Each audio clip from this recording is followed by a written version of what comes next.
Nós vamos começar hoje com a nossa segunda parte, né, de programação científica com Python, e hoje nós vamos falar de laços e listas, né?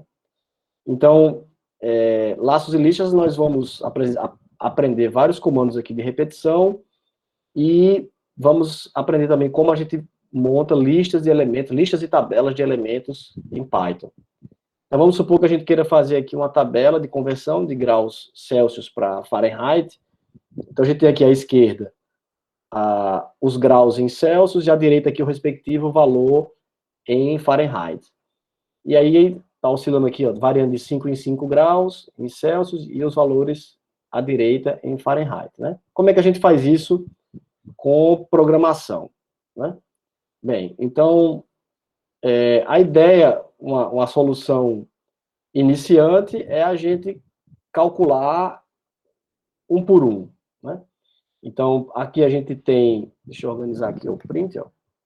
Então, a gente tem aqui um grau em Celsius, que é a variável C, menos 20, a variável F, que é a fórmula para converter, né? Então, vai ser 9 dividido por 5 vezes C mais 32, tá?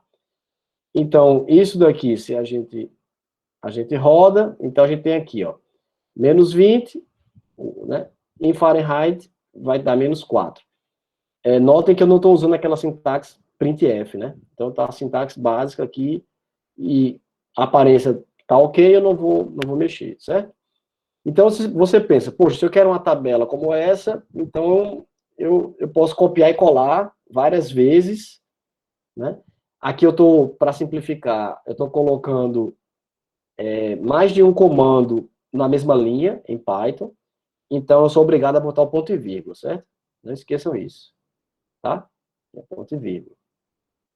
Se você... Python não exige o ponto e vírgula no final da instrução, mas se for na mesma linha, você tem que colocar. E aí, isso resolveria, né? Então, se... Agora tem que ajeitar os prints aqui. Então, isso resolveria, né? Eu imprimiria os valores, tem uma reticência aqui, né? Claro, eu não vou colocar tudo aqui, mas aí qual o problema, né? Primeiro, aqui estão alguns dos valores, né? Primeiro que é trabalhoso. Você vai ter que ficar copiando, colando e mudando os valores, né?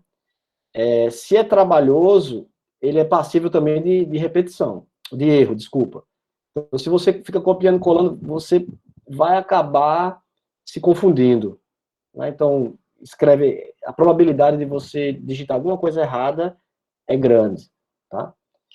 E tem uma máxima que a gente sempre fala, que se você está fazendo um trabalho mecânico, está programando, e a sua tarefa está mecânica, significa que você está fazendo alguma coisa errada. Provavelmente, a linguagem tem uma forma mais elegante de fazer isso em programação, porque as linguagens de programação, elas vêm justamente para eliminar esse processo repetitivo de implementação, certo?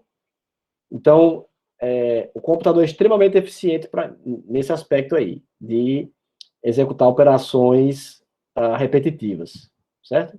Então, existem opções melhores para isso. E aí a gente usa as repetições ou laços do inglês loops, né? Então tem gente que fala também, em português usa o loop, né? Tá, isso aqui tem um loop, tal. Então, você pode usar a palavra loop também.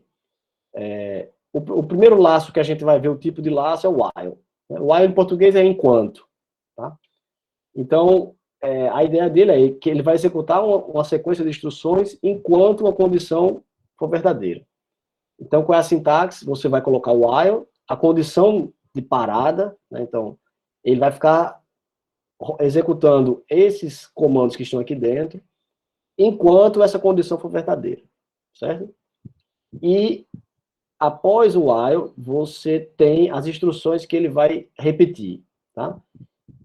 Se você já tiver alguma experiência com outra linguagem de programação, vocês vão lembrar que existe um marcador de início e de fim, né, do laço. Em Python, existe o marcador de início, que é o 2 pontos, então esse aqui é obrigatório, você não pode esquecer, todo mundo esquece, né, todo mundo vai digitar, acaba esquecendo, só depois que você pega a prática que fica automático. Então, você começa com os 2 pontos aqui e acaba quando tiver a primeira instrução que estiver alinhado com o while aqui, na mesma linha, na mesma coluna, desculpa, certo? Os comandos que estão aqui, ó, deslocados, a gente chama de indentação, né? Tem dentes aqui, né? Então tem esses vincos. Os comandos que estão aqui indentados dentro do while serão repetidos, certo? Fazem parte do bloco while. Então, isso aí a gente tem que tomar muito cuidado. Todo mundo erra isso também em Python quando está começando a programar em Python. Isso é comum demais, a gente esquece. Uma sugestão que eu dou para quem está começando é usar o tab. Então, while, né, deu enter, primeira linha tab, segunda linha tab, certo? E por aí vai. Vai ficar um espaço maior, mas fica organizado, certo? Bem, então, como é que a gente vai criar agora aquela tabela com um while? Né? Então, aqui, a gente vai imprimir aqui uns tracinhos aqui para quebrar, para ficar organizado, né? O início da tabela e uns tracinhos aqui quando acabar a tabela, né? E aí, qual é a ideia? Vamos criar uma variável C que começa com menos 20, é o primeiro valor, né, que está ali naquela tabela. O DC aqui, né, quer dizer, o delta C, a variação vai ser de 5 em 5 graus. E vamos fazer o seguinte, enquanto C for menor ou igual a 40, executa, aí 2 pontos, né? Então, ele vai executar os comandos que estão indentados. Esse e esse. Certo? Então, aqui ele vai calcular o F. Então, esse F aqui, percebam que ele vai ser referente a esse valor de C aqui, ó, menos 20, né, na primeira vez. Então, ele calcula. E já vai imprimir aqui, ó, o C e o F, referente a esse C aqui e esse F aqui. Depois disso, aí sim, aí ele atualiza. C agora vai ser o C mais delta C. Então, mudou. Então, na segunda vez que ele for calcular o F, já vai ser referente a esse valor que foi modificado aqui. Né? Como é de 5 em 5, vai ser menos 15 na segunda vez. Né? Uma coisa também importante, né? Como é que ele funciona na prática, né? Ele começa aqui, menos 20, executa essa instrução, o print, e o C aqui vai virar menos 15. Aí ele vem para cá, e aí testa. C é menor ou igual a 40? Sim. Né? Então, ele avança para essa linha aqui. Quando for na última rodada aqui, o C vai estar na última rodada, o C vai estar com 35, ele vai calcular, vai imprimir o Fahrenheit para 35, né, vai imprimir aqui, o C vai virar 40. E aí, ele vem aqui e checa. C é menor ou igual, então isso aqui, ó, né, é o que está determinando, é menor ou igual a 40, ainda é. Sim, então ele entra aqui. Então ele vai calcular agora o Fahrenheit para 35 graus, certo? E vai imprimir, né? Desculpa, não, 40, desculpa. Para 40, né? O C está 40. Vai imprimir para 40 graus. O C vai virar 45. 40 mais 5. 45. Aí C é menor ou igual a 40, não é mais. Então ele deixa de executar e vai pular para essa linha aqui, certo? E aí o resultado fica assim, certo? Igual aquela tabela inicial, né? Então, as expressões booleanas, então essas expressões de condicionais, né, de testes aqui, como aqui, né? Essas condições, a gente precisa colocar aqui uma expressão booleana, que é uma expressão de teste, né, de avaliação, e ele vai avaliar se aquilo é verdadeiro ou falso. Certo? Por isso que chama de booleana, né? Então, é sempre um questionamento, né? Então, será que C é igual a 40? Será que C é diferente de 40? C é maior ou igual a 40? E por aí vai, né? Então, nesse caso, em Python, a gente escreve da seguinte forma. C igual a 40 é a expressão booleana, certo? Se você colocar aqui C igual a 40, vira atribuição. Então, isso aqui é um comando. Aqui você está mandando, eu quero que C seja igual a 40. Então, a partir desse momento, C terá valor 40. Aqui você está fazendo uma avaliação. Será que C é igual a 40? Então, você coloca igual a igual, certo? Diferente é o exclamação igual, maior igual e menor igual, você usa o maior e o menor em seguida do igual, certo? E é assim que você vai testar, certo? Então aqui você pode testar, né? Ó, se você coloca C igual 41, você não está testando. O C virou 41. Aí você pergunta, C é diferente de 40? Aí ele vai dizer, sim, é diferente de 40. Então a resposta é verdadeira, certo? Então se C é 41, C é menor do que 40, aí vai colocar falso. E C é igual a 41, ó, igual, né? Ou seja, você quer saber se ele é igual a 41, certo? Vai retornar verdadeiro também, tá? A gente também pode combinar expressões booleanas, tá? Então, se condição A, se a condição 1 for verdadeira e condição 2 for verdadeira, né? Então, enquanto essas duas condições forem verdadeiras, fique repetindo aqui, enquanto a primeira condição ou a segunda condição for verdadeira, né, qualquer uma das duas, fique repetindo aqui. E ele vai repetir, tá? Uma coisa importante também, uma dica boa, né?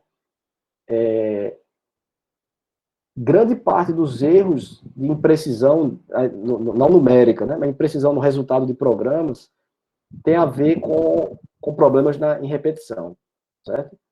Se você pega aqui, eu vou retornar para cá, então, boa parte dos erros de programação está na avaliação dessa condição aqui. Qual é a condição de parada? Você pega esse exemplo aqui, se você se confunde, e em vez de menor igual, você põe menor, você se confundiu, aí a sua tabela só vai até o 35. Certo? Então, toda vez que vocês forem fazer laços de repetição e tal, a gente costuma dizer o seguinte, que os limiares inferiores e superiores da tua repetição são os pontos mais prováveis de ter erro. Então, você tem que checar, será que ele vai realmente começar com menos 20? Então, você está se assegurando com essa instrução aqui. Será que ele vai realmente até 40 ou vai parar em 35? Aí você, poxa, eu me confundi aqui, né? Então, isso aqui é um igual, certo? E aí você corrige. Então, chequem sempre os limites inferiores e superiores na sua repetição, certo? A maior parte dos erros vão estar nisso daí, tá? Se você errar no meio, né, aqui dentro da expressão do laço, você errou toda a tabela, né? Errou tudo. Então, quando você imprimir, você vai ver que está tudo bagunçado. Você faz, poxa, eu estou errando alguma coisa aqui no meio, né? Mas o que é muito comum é a gente se confundir nessa questão do início e fim da repetição, tá? Então, aí vem aqui alguns exemplos, né? Então, se x é 0 e y é 1,2, aí você quer testar, será que x é maior ou igual a 0? Né? Então, sim, né? Tá aqui. E será que i, né? E ao mesmo tempo o y é menor do que 1? Né? Então isso daí já vai dar falso. Esse aqui é verdadeiro, mas esse aqui é falso. Se você usar o ou, né? O or, aí você já vai ver que é verdadeiro, porque basta que uma das duas cláusulas seja verdadeira, né? Aí aqui, se você colocar x maior do que 0, esse aqui é falso, né? Ou y maior do que 1, aqui é verdadeiro. Então, isso aqui vai me retornar verdadeiro, né? E a gente também pode usar o not, né? Então, se x for maior do que 0, ou y maior do que 1, não for verdadeiro, certo? Aí você me retorna verdadeiro. No caso aqui, isso aqui é verdadeiro, né? Aí o not converte isso aqui para falso. Então, esse aqui está falso. E o x não é maior do que zero. Esse aqui também está falso. Certo? Em Python, uma coisa assim que eu acho bem legal, eu acho que MATLAB permite isso, salvo engano. Você não precisa colocar, você pode fazer um alinhamento, né? Numa mesma expressão, você fazer isso, né? Se x for maior do que menos 1, se x estiver entre, né, aqui, ó, menos 1 for menor do que x e x menor igual a zero. Então, você pode colocar isso alinhado numa expressão só, tá? Nas outras linguagens, ele não permite isso. Você tem que quebrar e fazer duas expressões, né? Então, isso às vezes chateia, né? Que você quer fazer a coisa rápida, mas acaba você escreve, gasta muito tempo escrevendo. E aí você também pode colocar uma expressão inteira, né? Aqui uma inteira, ele completa, e aqui negar ele, né? Então, você inverteu o resultado disso aqui. Então, x maior do que zero, ou, então vou colocar aqui para vocês verem, ou y maior do que zero, aí isso aqui dá true. Se você bota o not aqui, aí você inverte, ele vira falso. Certo? Bem, então isso aí é bem importante para a gente seguir em frente, né? Outra coisa interessante também, as listas são muito poderosas em Python. Então, a gente pode fazer muitas coisas interessantes com elas. E em Python, essas listas são objetos. Né? Então, quem não conhece o conceito de orientação a objetos, né? Então, mas já deve ter ouvido falar, né? Aquela linguagem ali é orientada a objetos, tal. Então, Python, ela tem o conceito de orientação a objetos também. Então, quando eu digo que uma lista é um objeto, e ela pode armazenar uma sequência de outros objetos, então, objeto aqui, entenda como qualquer coisa. Certo? Então, você pode dizer assim, olha, listas, aqui em, mas está faltando, né? Então, esse aqui é em, eu corrigi aqui, em Python, certo? Faltou aqui. Então, listas em Python são coisas que armazenam uma sequência de outras coisas. Então, você pode colocar inteiros, strings, né, textos. Se uma lista é uma coisa, você pode pegar uma lista e colocar outras listas dentro dessa lista, certo? Então, isso torna muito a questão das listas em Python muito poderosa, né? Então, as listas são bem interessantes por causa disso. Muito dessa flexibilidade. Tá? Então, uma lista ela pode ter na verdade, ela vai armazenar uma sequência de vários valores. Se você também já programou em outras linguagens, você vai lembrar que você tem um array, né? Então, as outras linguagens são vetores e arrays, e vetores, na maioria das linguagens, são muito amarrados. Você tem que dizer qual é o tamanho, você não pode aumentar esse tamanho, você não pode, se ele tem valores inteiros, você só pode colocar inteiros, né? Se você só tem números reais, só pode colocar números reais. Então, é bem amarrado, né? A maioria das linguagens amarra muito essa questão dos arrays, e aí Python criou esse conceito de lista e ele é bem mais flexível. Então, a gente, ao invés de criar aqui, ó, as variáveis C1, C2, C3 para todos os graus que a gente quer, né, que a gente queira aqui, a gente vai criar uma lista, certo? Então, a lista aqui vai ter a lista C, né, com os graus Celsius em C aqui, e aí, isso aí vocês não podem esquecer, né? A gente vai usar colchete, então lembre lá do array, de quem já programou em outras linguagens, a gente tem os vetores, sempre usa colchetes, então as listas usam colchetes, tá? E aí os elementos, separados por vírgula, menos 20, menos 15, então vamos colocar todos aqui, e aí a gente tem agora uma lista com todos os graus em Celsius, tá? Como eu disse a vocês, né, uma lista em Python, ela guarda objetos. Então, eu posso criar aqui uma lista e dizer, olha, na minha lista eu tenho aqui 4 elementos, Um é um número negativo, o segundo é um texto, o terceiro é um número real, e o quarto aqui é um número inteiro. Né? Se você mostrar isso para quem programa em C, C++, vai achar maluquice. Né? Poxa, que maluquice é essa?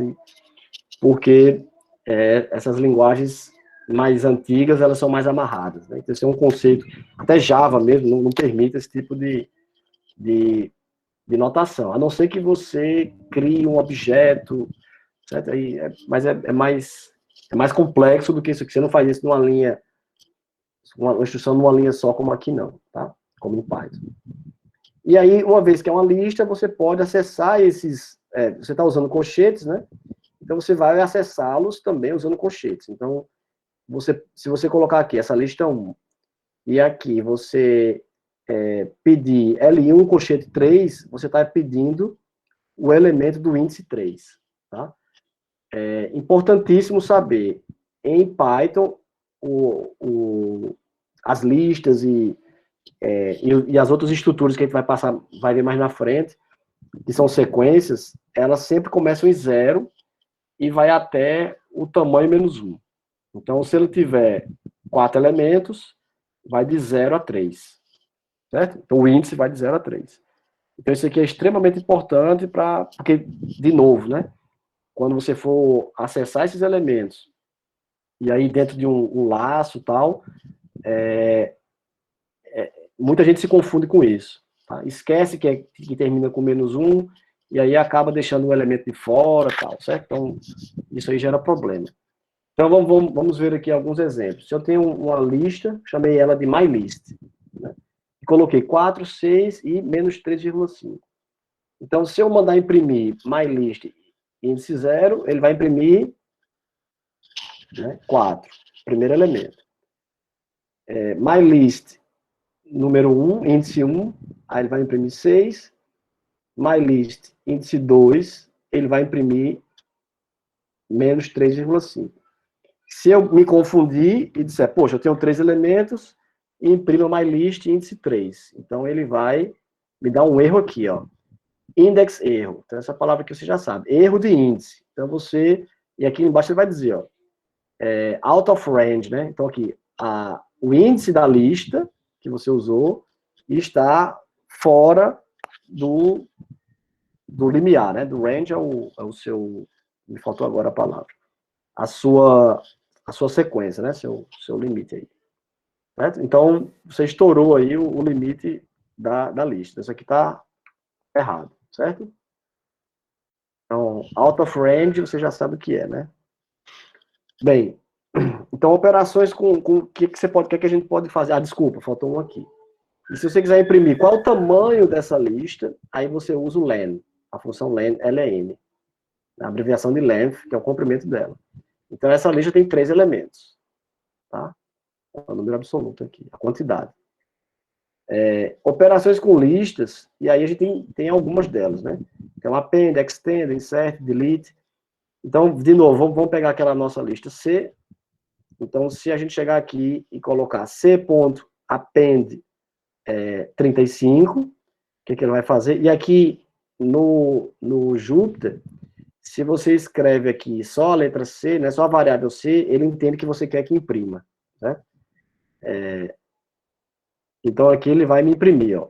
O C ia até 30, eu fiz um append 35, então o append joga um elemento no final da lista. Então, ele jogou aqui 35. Se você fizer um C igual ao C mais 40, 45, essa operação aqui não é a adição da soma. É uma operação mais parecida com a soma em conjuntos. Você pega aqui o conjunto C e acrescenta o conjunto 40, 45. Certo? Tá? E aí a lista cresceu mais um pouquinho. Você também pode inserir o elemento no índice específico. Então, você pode chegar e dizer aqui, ó, C.insert, no índice 0, insira o elemento menos 15. Certo? E aí, ele vai fazer o quê, ó? No índice aqui, ó, na posição 0, que é a primeira aqui, certo? Coloque o menos 15. Perceba que o insert, ele não substitui porque o elemento 0 aqui era o menos 10, né? Então, ele é igual ao append, sendo que o append, ele joga lá no final, obrigatoriamente, e o insert você escolhe onde vai jogar. Na hora que você joga, ele não substitui, ele adiciona um a mais, tá certo? Então, o menos 15 veio para cá, o menos 10 continua aqui, então a sequência continua igual, certo? Então, a lista cresceu, ficou com um elemento a mais. E você pode também deletar, né? Apagar. Você bota o del, e aqui, ó, C índice 2. Então, 0, 1, 2, o 2 é o menos 5 aqui, ó. Peraí. Pronto. Quando é o menos 10, né? O 2 é o menos 10. Que aqui, ó, 0, 1, 2. Ah, porque eu apertei o insert duas vezes aqui, ele colocou outro aqui, ó. Ele colocou menos 15 de novo.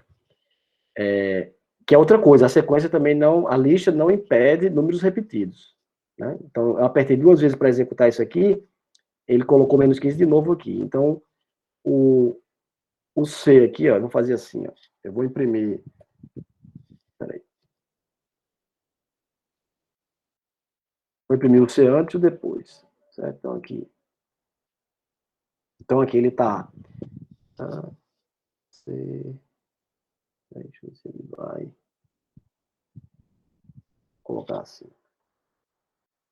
Imprimir aqui o C.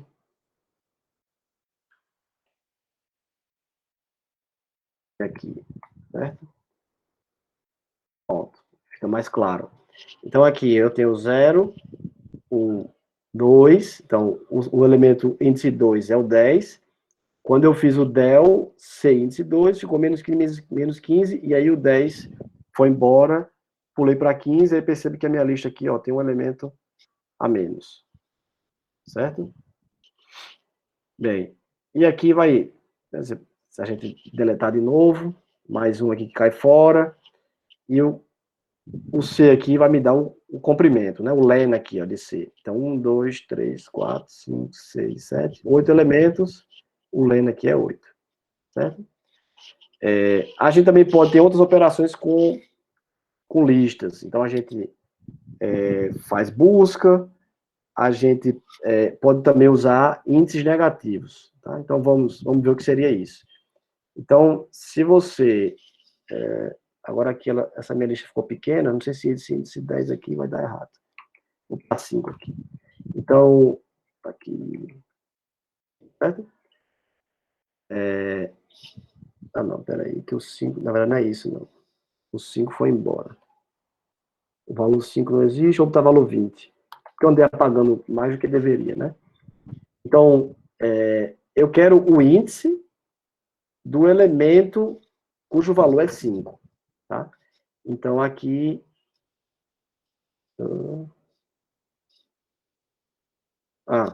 5 não está na lista, né? Peraí. Justamente isso. Vou colocar 20 aqui. Esqueci de dar aqui. Então, o índice do elemento 20. Aí, aqui, 2. Porque aqui, ó, 0, menos 15, 20. Então, índice 0, 1, 2. Então, o primeiro elemento cujo valor é 20 está na posição 2. Certo? Você pode questionar, será que o elemento 10 está presente na lista?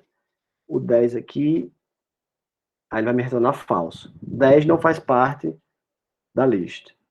Mas será que 35 faz? Verdadeiro. Mas ele não disse onde está, né? Se eu quiser saber onde está, eu colocaria aqui nessa instrução de cima. Onde é que está o 35? Índice 5. Certo? Bem, então vou voltar aqui. A gente pode também usar o índice negativo.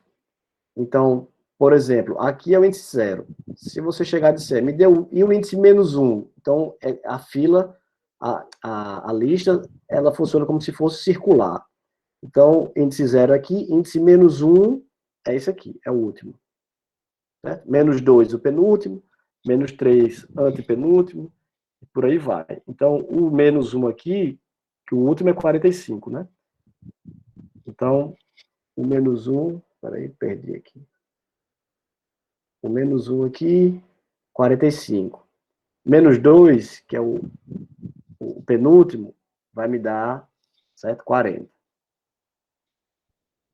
Bem, deixa eu... Tá. Como a gente falou, né? A lista pode ter qualquer tipo de elemento.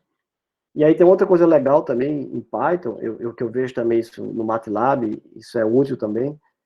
Se você tem uma lista, por exemplo, aqui eu tenho uma lista com 3 elementos. Então tem book, e são textos, né? Book.text, book.log, book.pdf.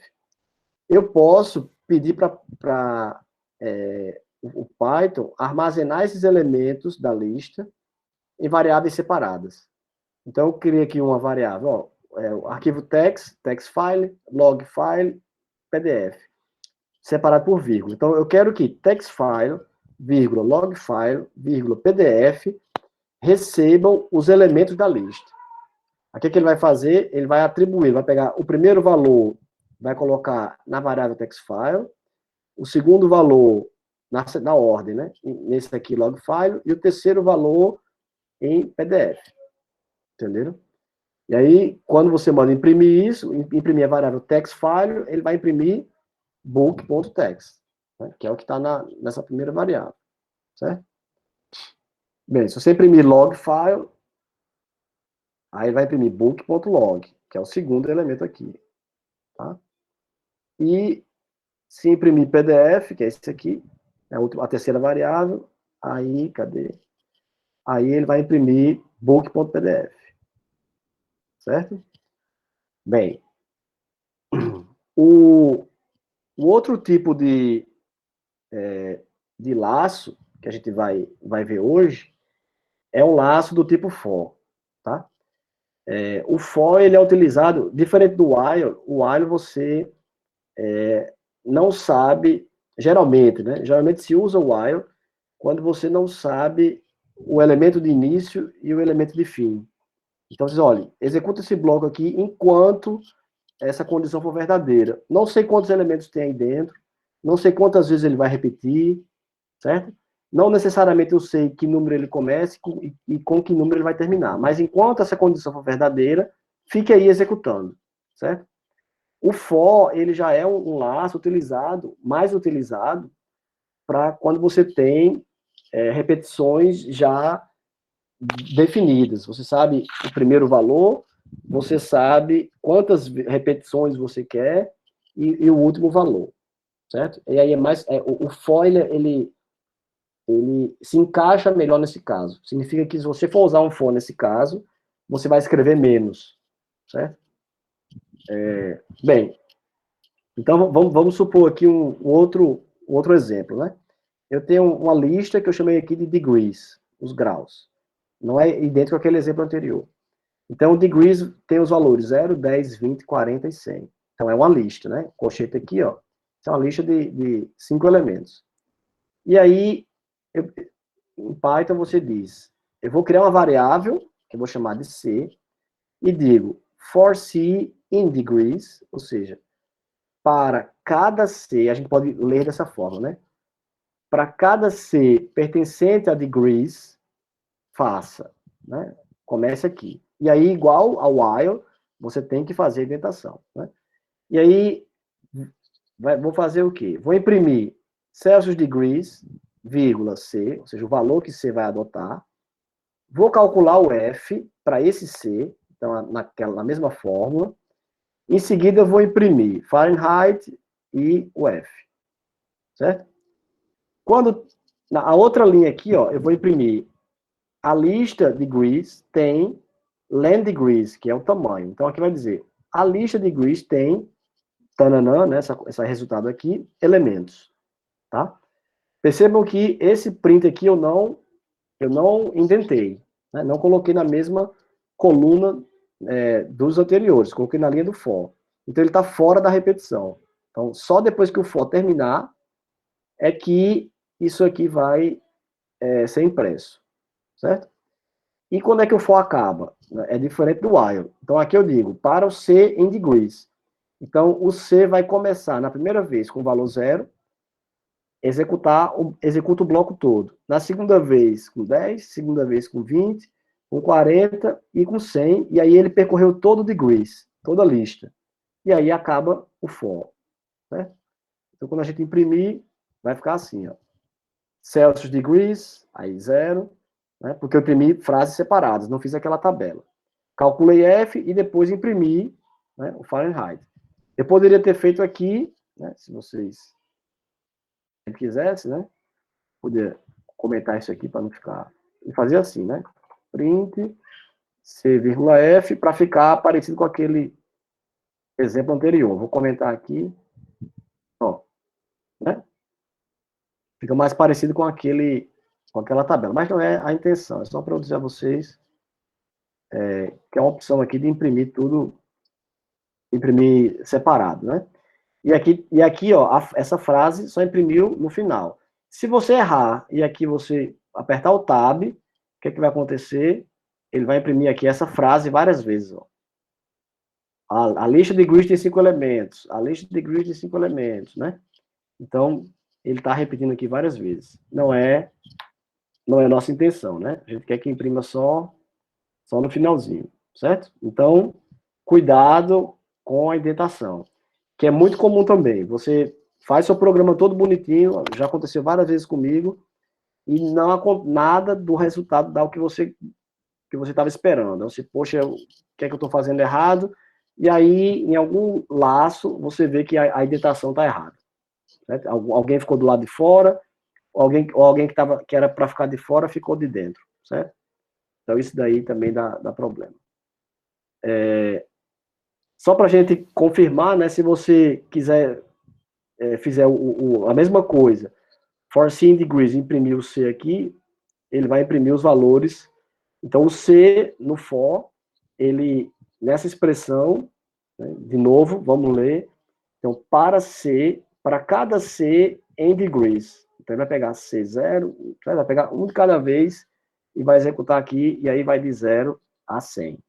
Né? Vai percorrer os 5. Se tiver 5 elementos em degrees, ele vai rodar 5 vezes. Por isso que eu disse, então, que o for você sabe a quantidade. Se você olha esse for aqui e pergunta quantas vezes ele vai repetir, degrees tem 5 elementos, ele vai repetir 5 vezes. Não tem, certo? Não tem para onde correr, né? Então, aqui, fazendo daquela forma, então aqui, a gente poderia... percebam que a nossa forma de escrever aquela tabela está encurtando, né? A gente está escrevendo menos código, está ficando mais enxuto. A gente ainda vai chegar na versão ideal, né? Então, aqui eu tenho uma lista de degrees, menos 20 até 40, agora eu coloquei todos os elementos, que eu quero fazer aquela tabela, né? For C in degrees, calculo F e imprimo C e F. Então, a minha tabela está pronta. Mas ainda, você pode dizer, mas professor, você disse para mim no começo que em programação a gente não... Se a gente está escrevendo demais, repetidamente, isso aí está esquisito e deve ter alguma coisa em programação que substitua isso. Então, esse caso aqui, você escrever menos 20, menos 15, menos 10, é cansativo, é trabalhoso e, com certeza, tem uma forma melhor de fazer isso, certo? E aí a gente vai ver. Então, essa saída aqui, a gente falou isso no começo, né, na parte de dúvidas, ela não está bonitinha, né? Essa tabela aqui, tá vendo? Aqui tem uma linha que está aqui, a outra linha está mais recuada, então tem linhas mais recuadas e linhas mais avançadas. Então, se a gente quiser, se isso estiver incomodando, isso for importante para você, você vai imprimir a mesma coisa, mas com a notação printf, certo? O decimal aqui com espaço para 5 dígitos, e o Fahrenheit com espaço para 5 dígitos inteiros e um decimal. Aí a tabela, ó, toda alinhadinha, toda bonitinha, né? Para quem tem toque, isso aqui é crucial, né? Então, fica aí a opção. E também, existem casos que a tabela é grande demais, aí você imprime, depois você vai no olho, procurando o valor que você quer. Quando é bagunçado, é difícil achar. Certo? Então, uma saída assim organizada ajuda bastante, certo? Então, aqui a saída organizada, né? A gente também poderia fazer a mesma coisa que a gente fez com o for, a gente poderia fazer com o while, certo? Mas o contrário não é verdadeiro. Nem todo laço, porque todo laço que é for, você pode fazer com while. Nem todo laço que é while, você pode fazer com for, certo? Mas aí, se você pegar aquele laço com while e disser, olha, que foi feito com for, e disser, eu vou fazer com while, você faz. Mas lembra que eu disse no começo que se você usa o laço correto, você escreve menos.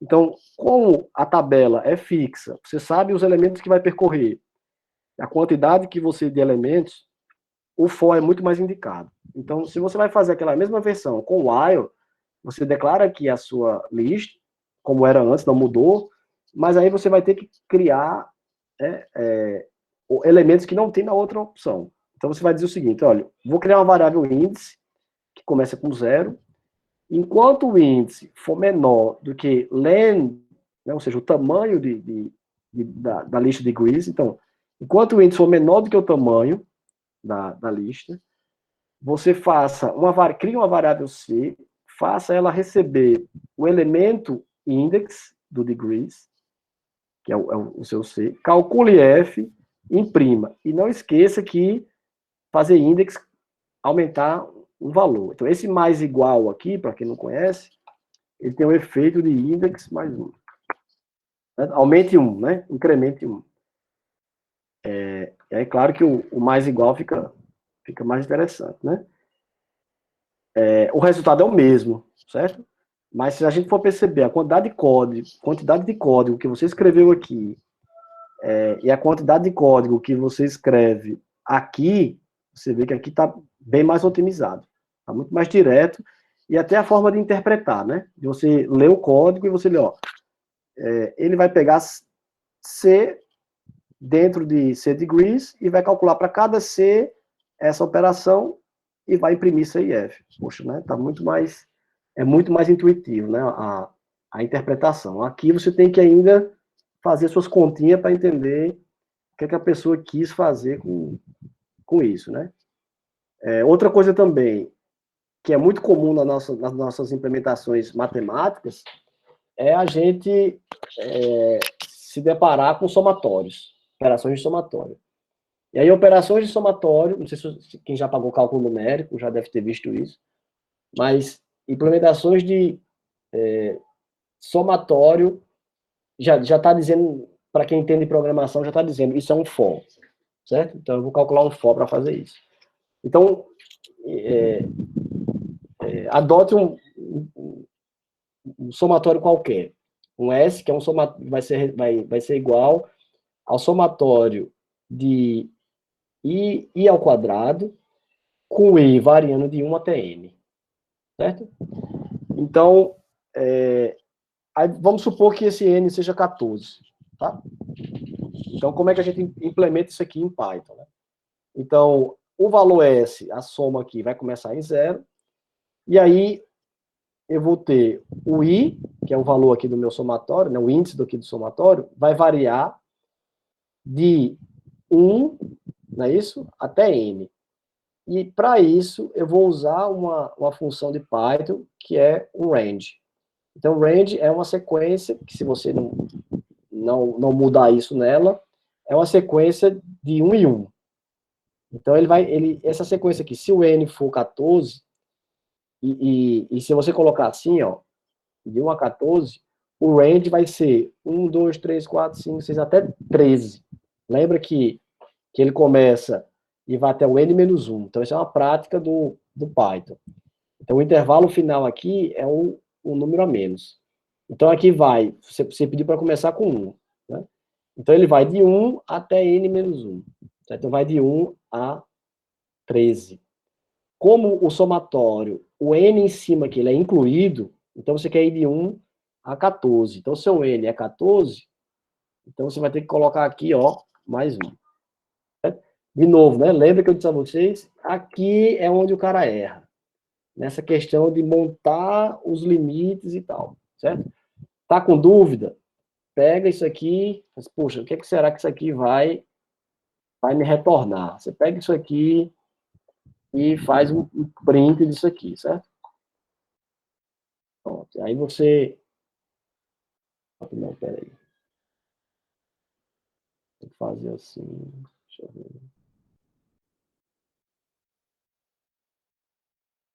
Assim. Imprimir para mim, não.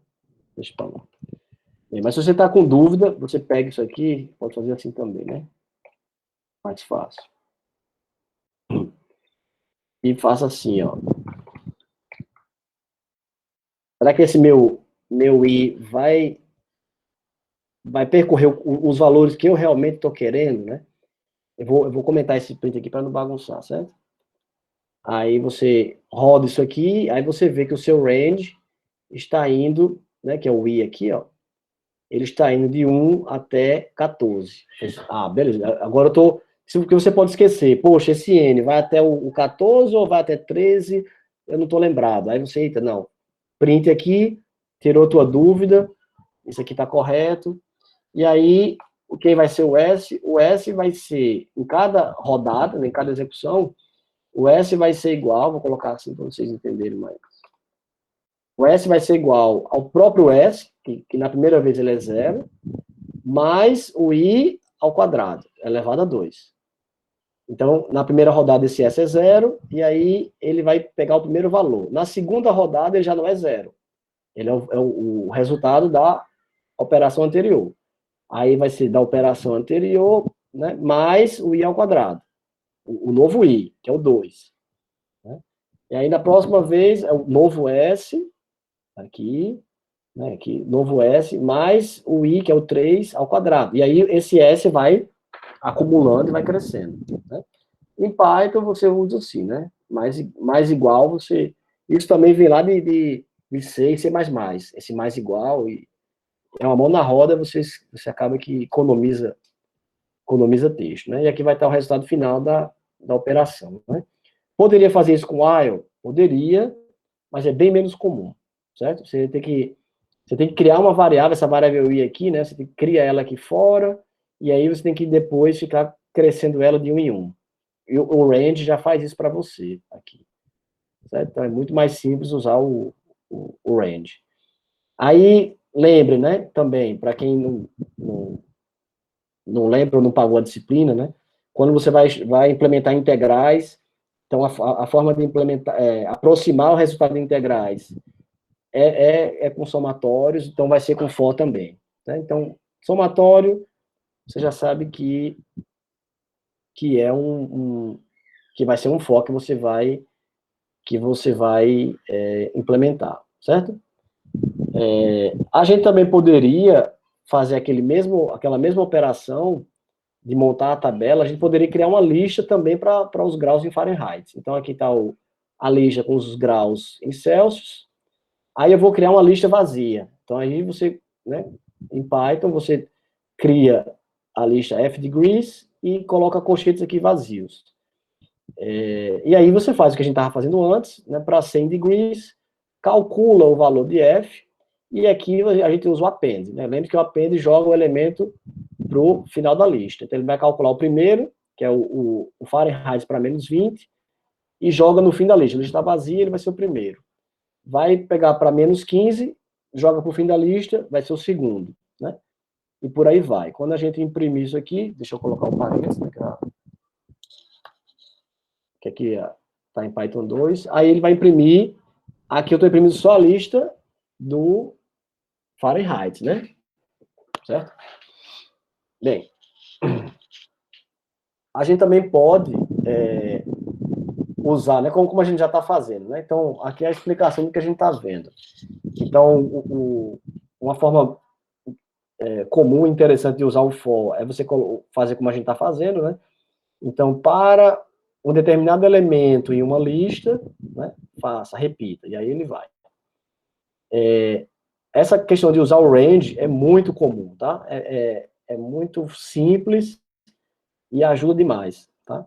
Então, o range tem outras formas de você utilizar. Então, aqui, ó, para o elemento i, para todo elemento i, na sequência, começando em 0, até o tamanho da lista, menos 1, e aqui esse outro elemento é crescendo de 1 em 1. Você pode fazer ele crescendo de 2 em 2, de 3 em 3, e por aí vai. Certo? Do jeito que, dependendo do seu problema, né? Então, aqui, se você usar só o número, range 3, ele já vai entender que você... Deixa eu ver se ele vai imprimir aqui. Pronto. Ele já vai entender que você começa com 0 e vai até 3. Lembrando que aqui no caso é 2, né? Então, é 0, 1 e 2. Certo? Então, aqui, range começa com 2, aqui, ó, e começa com 2, vai até 8, mas crescendo de 3 em 3. Certo? Então, é muito comum a gente utilizar essa forma aqui de for usando o range. Certo? Isso é bem Python, né? Isso é bem Python. Bem, como é que a gente pode mudar um valor de uma lista? Então, se você tiver dois... se a gente quiser adicionar um 2 a todos os elementos de uma lista, então aqui, por exemplo, eu tenho um elemento V, que é uma lista V que tem os valores menos 1, 1, 10, e aí eu vou fazer um for. Vou percorrer essa lista e dizer, para cada elemento E em V, faça E igual a E mais 2, certo? Então, aparentemente, isso daqui resolveria, né? Mas aqui tem um problema, que é, aqui você está modificando esse E, que é esse elemento que vai percorrer o V, mas você não está modificando o V. Se a gente imprimir V aqui,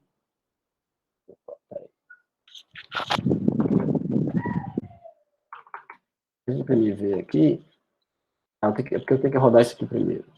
Eu rodo esse, e aqui rodo esse. Certo? Então, o V não foi modificado, porque nós modificamos o valor do elemento que percorre V. Certo? E aí não modificamos o próprio V. Né? Se a gente quiser modificar o V, aí a gente já tem que ir, vou passar aqui, a gente já... Você pode, por exemplo, modificar o elemento direto pelo índice. Então, o elemento índice 1, lembrem que o elemento índice 1 é o segundo elemento, né, que começa com 0. O segundo elemento é 4. Aí, quando você imprime isso, aí você já tem menos 1, ó, o segundo elemento, que era 1, virou 4. Né? E se quiser modificar todos os elementos de V, aí você já tem que fazer assim, ó, for i in range len V, né? Para cada elemento i, e aí o elemento i não vai ser os valores da lista V, mas os índices. Né? Então, ele vai de 0 até o tamanho da lista menos 1. E aí, para cada índice i, faça V de i igual a V de i mais 2. Aí sim, ele vai pegar esses caras aqui e vai incrementar de 2. Certo? Então, cada elemento foi incrementado de duas posições. Certo? Bem,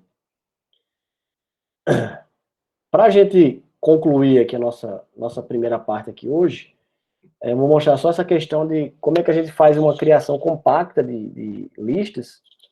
Então,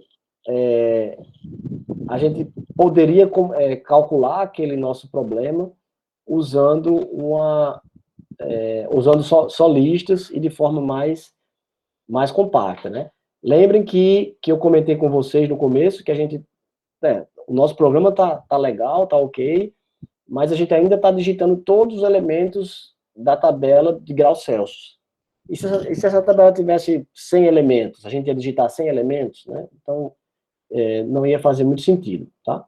Então, aqui vamos fazer diferente. Então, aqui vamos dizer o seguinte, vamos fazer uma tabela com 16 elementos, tá? Na verdade, 15, né? Porque ele vai fazer aqui esse menos 1. Vamos fazer uma tabela com 15 elementos, certo? E aí, vamos criar duas listas, a lista de graus Celsius, a lista de graus Fahrenheit.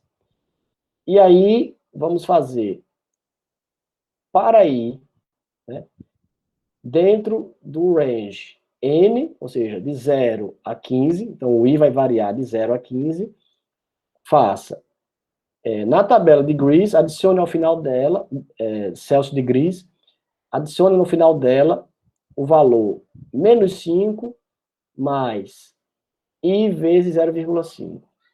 Por que isso? Porque quando o i for 0, ele vai receber menos 5, vai ser o primeiro valor.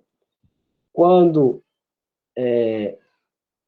ele for 1, aí ele vai ser menos 5 mais 0,5, certo? Então vai ser menos 4,5, 4,5, e por aí vai. Certo? Então, os valores em graus Celsius vão oscilar de 0,5 em 0,5 graus, começando com menos 5. Certo? Aquele nosso exemplo, a gente começou com menos 20, mas vamos fazer aqui, aí depois a gente adapta para aquele exemplo. Então, desculpa, e aqui, graus Fahrenheit, vai ser aquela fórmula, né, que é 9 dividido por 5 vezes o elemento respectivo da tabela de degrees, no mesmo índice i. Então, o elemento 0 aqui vai ser o elemento da tabela C degrees, também índice 0, né, naquela fórmula. E aí, o resultado eu vou ter a lista aqui, quando a gente imprime C degrees, ele vai imprimir toda a lista de graus Celsius, e Fahrenheit degrees, toda a lista de graus em Fahrenheit. E eles são respectivos, né? Então, menos 5 em Celsius é 23 em Fahrenheit, e o último aqui, 2,5 graus Celsius, vai dar 36,5 graus, 36,5 em Fahrenheit, certo? Bem, ainda tem uma outra forma mais compacta de fazer isso, certo? Então, vou criar isso aqui que a gente acabou de criar, né? Vou criar isso com duas linhas, tá?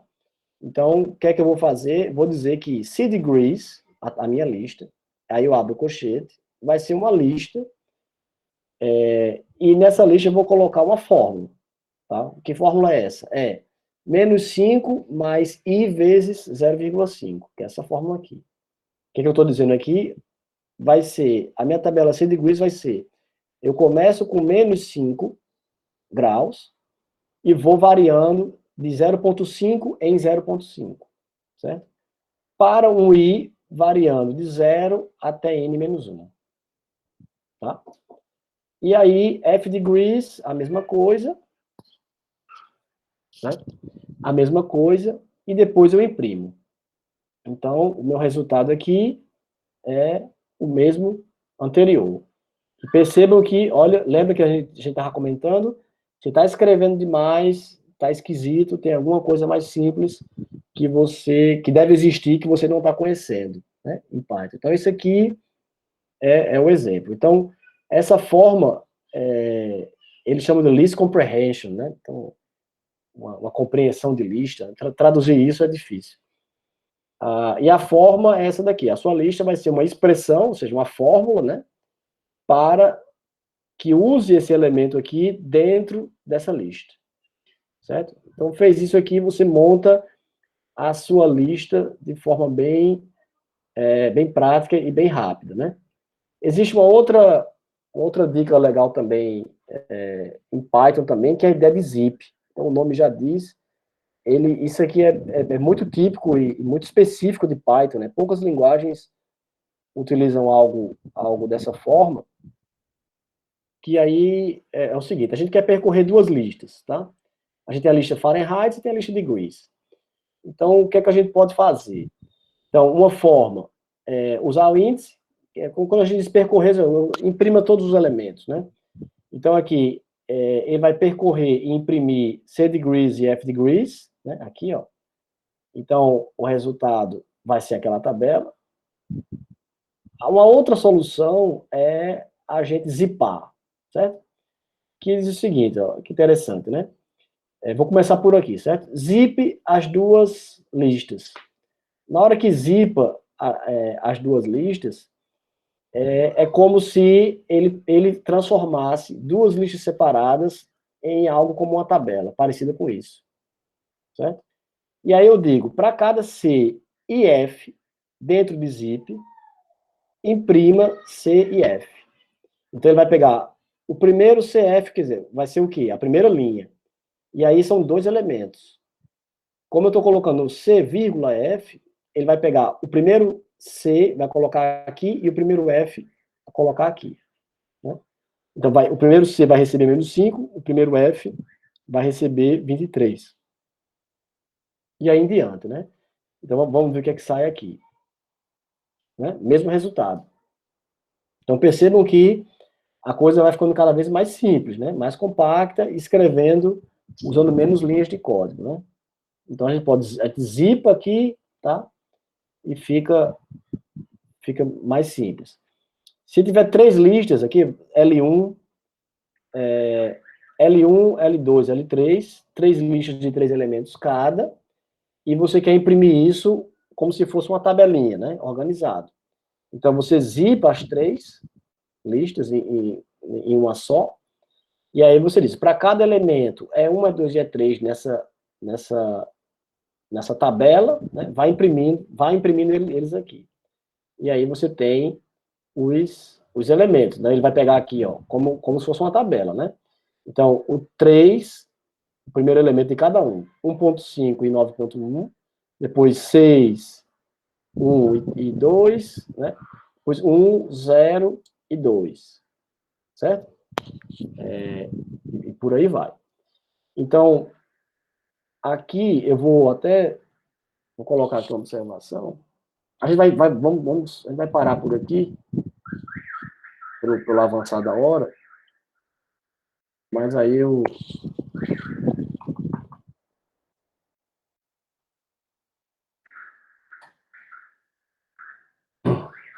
Certo? E aí a gente vai continuar na próxima aula, certo?